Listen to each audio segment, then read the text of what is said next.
Diputado Juan Ramiro Robledo Ruiz de Morena, presidente de la Comisión de Puntos Constitucionales de la Cámara de Diputados. Antes que nada, públicamente reconozco tu apertura siempre y tu buena disposición para estas conversaciones. Diputado, gracias. Al contrario, muchas gracias, Ricardo Rocha, muchas gracias. Es una obligación de nosotros, pues, contestar cuando se nos pregunta sobre temas propios, públicos. Diputado, hay una serie de iniciativas que Morena, el PT y el Partido Verde han propuesto durante las semanas recientes en la Cámara de Diputados, fundamentalmente una gran reforma electoral. Creo que buena parte Y de los mexicanos tenemos la impresión de que lo electoral es algo que ha funcionado en México durante los años recientes. El INE realizó una elección prácticamente impecable en el 2018 que le dio el triunfo a Morena y a el entonces candidato, ahora presidente López Obrador. ¿Por qué entonces plantean ustedes la necesidad de una reforma electoral, diputado? para que el árbitro sea impecable, necesita que todas las partes, que todos los jugadores estén de acuerdo. Y hay uno que tiene quejas y que es el Morena. Para Morena no existe esa imparcialidad total del INE.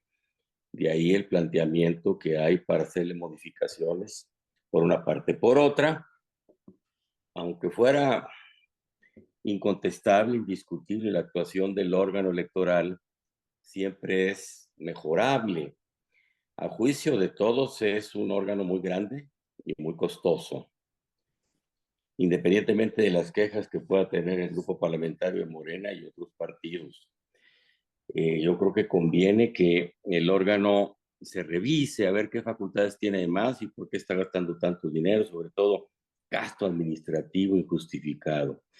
Pero aparte de estar en cuestión el tamaño y el funcionamiento y el costo del INE, hay otros aspectos electorales que se pueden revisar y que están sujetos a, pues, a planteamientos de modificación. Por ejemplo, el tamaño del Congreso, de los órganos legislativos del país. Por ejemplo, el gasto en los partidos públicos.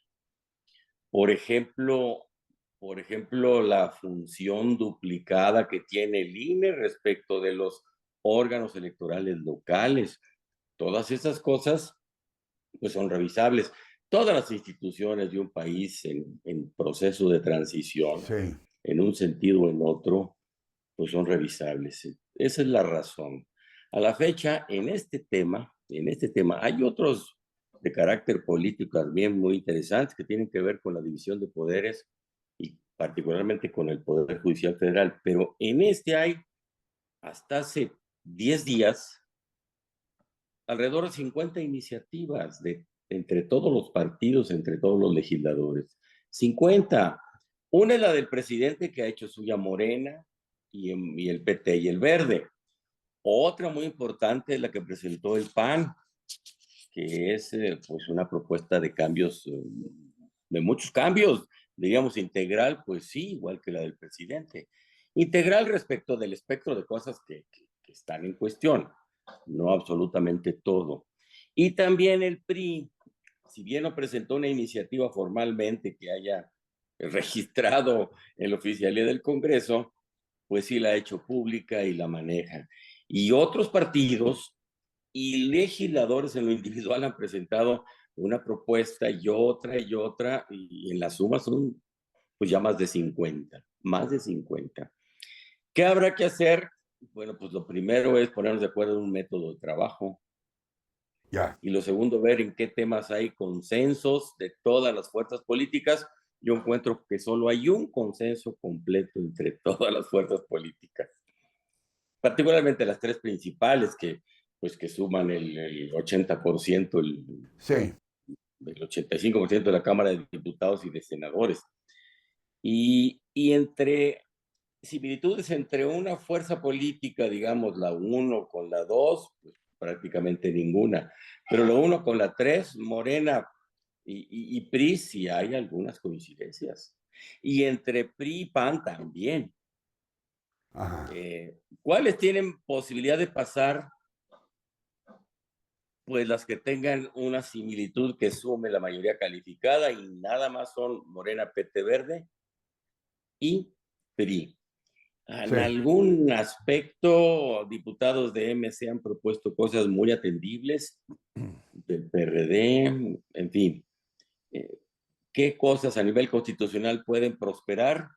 Yo no veo muchas. A nivel legal, ahí sí sí. muchas, pero no tienen la trascendencia de la constitucional y al rato pueden ser modificadas sin mayor problema. Eso por lo que toca a lo electoral. En términos generales, diputado, cuando hablan de Sí, transformar al INE, es acabar, extinguir al INE que existe actualmente, crear un nuevo órgano que esté más no, sujeto al poder ejecutivo. no, nadie ha dicho eso. No, eso está al calor del discurso, de la discusión, sobre todo Sí, en medios de comunicación. No, el presidente lo que planteó, Morena hace suya, el PT, repito, y el Verde hace suya ese planteamiento, es que se reduzca su tamaño, que se cambie el modo de elegir a los consejeros, este es un punto de gran discusión, que se reduzca el dinero, fundamentalmente, pero no que desaparezca. El cambio del nombre es lo de menos. Es lo de menos, lo importante es las funciones que tenga, las atribuciones y su tamaño. No, la respuesta es, desde luego que no. diputado, el reducir el número de consejeros electorales y sobre todo, dicen, designarlos a través del voto ciudadano. ¿Cómo sería Sí, este método? bueno, ¿Una asamblea en una plaza pública a mano alzada, no, decir aquí les proponemos a fulanito y si la gente levanta la mano, ese va a ser el consejero? no. Lo que dice la iniciativa del Ejecutivo es que sea en urnas, es, en todas las urnas del país, en 160 y tantas mil urnas, una elección nacional, Sí, con candidatos que salgan de propuestas de los tres poderes y que se reduzcan, que se depuren el número hasta llegar a un cierto número mínimo entre los cuales se puede elegir y que vayan a campaña en medios sí, de comunicación. Este es un punto, pues, desde luego que está muy discutido, muy discutido. Hay muchos diputados, yo entre ellos, que decimos que, bueno, pues sería ideal que fueran totalmente ajenos a los partidos y al gobierno y a cualquier otro interés político de facto, los árbitros electorales de México. Eso sería ideal. sí. Ahora bien, ¿cuál es el método?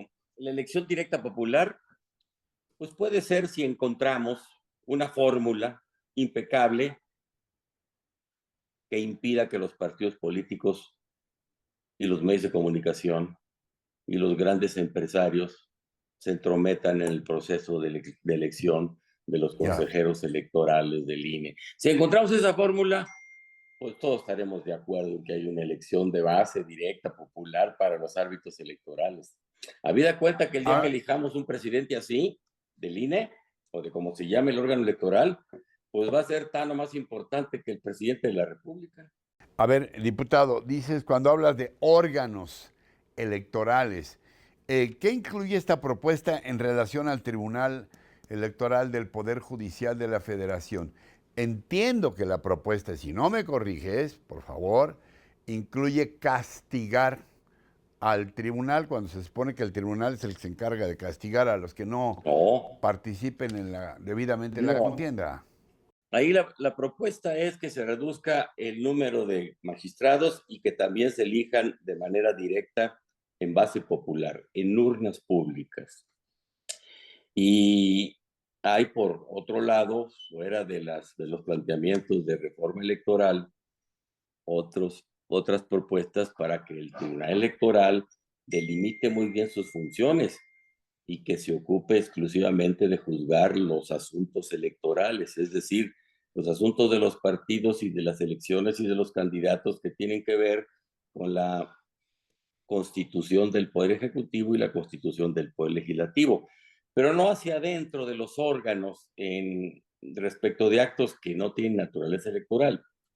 Hace poco una discusión Sí, muy fuerte, muy larga con el Tribunal Electoral, porque una elección interna por el voto del Pleno de la Cámara para escoger a los miembros diputados que van a la comisión, fueron a la comisión permanente en los recesos de los periodos ordinarios del Congreso, pues fueron cuestionados ante el Tribunal Electoral, y el Tribunal Electoral, sin que haya una regla explícita, clara, sí, indudable, de que tiene competencia para sí. meterse en esos asuntos, pues tomó competencia, ejerció jurisdicción y le ordenó a la Cámara de Diputados cuestiones pues, incumplibles.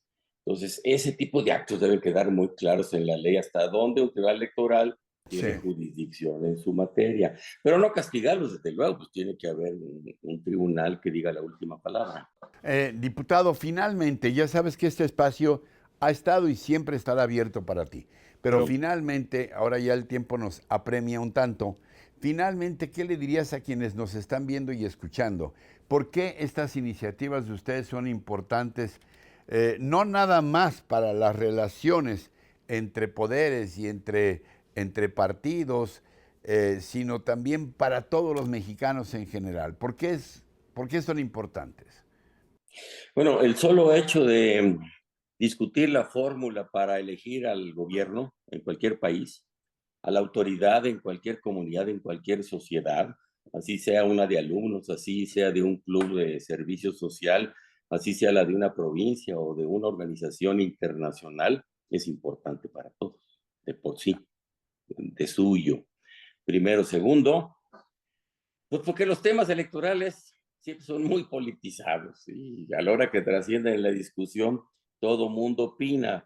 Y de el gran interés que existe de estos temas, pues también hay un dato de importancia.